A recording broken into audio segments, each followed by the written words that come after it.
దేవుని నామానికి స్తోత్రం. అయ్యగారికి నా వందనాలు. మాది నూజివేడి దగ్గర ముస్నూరు. నా భర్త పేరు అనిల్ కుమార్, నా పేరు సరిత. నేను చెప్పబోయే సాక్ష్యం ఏంటంటే, నాకు ఫస్ట్ బాబు ఉన్నాడు. బాబుకు కొంచెం హెల్త్ బాగాలేదు, బ్రెయిన్లో కొంచెం ఇన్ఫెక్షన్ ఉందని చెప్పారు.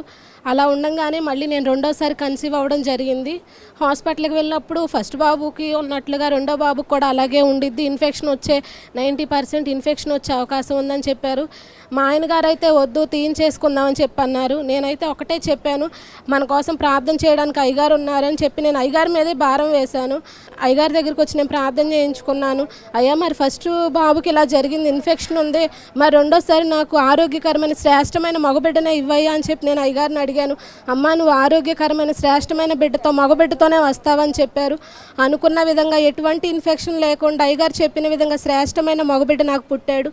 ఈ చిన్న సాక్ష్యాన్ని దేవుడు దీవించును గాక. నేను చెప్పబోయే ఇంకో సాక్ష్యం ఏంటంటే, మా నాన్నగారికి యాక్సిడెంట్ అయ్యి 8 నెలలు అవుతుంది.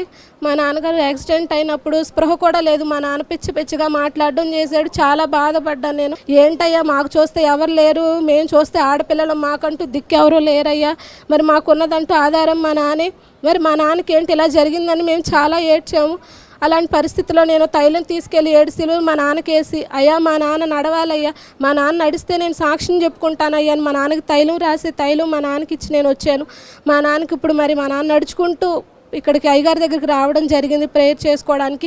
నిన్న కూడా మా నాన్న కాళ్ళు చాలా వాపుగా ఉంది, అయినా సరే తెల్లారిపాటికి ప్రార్థనకు రావడానికి కాలు వాపు కూడా తగ్గిందని మా నాన్నగారు చెప్పడం జరిగింది. మా కుటుంబాన్ని దేవుడు ఎంతో కాచి కాపాడాడు, నా బిడ్డల పట్ల కూడా ఎంతో కాచి కాపాడాడు.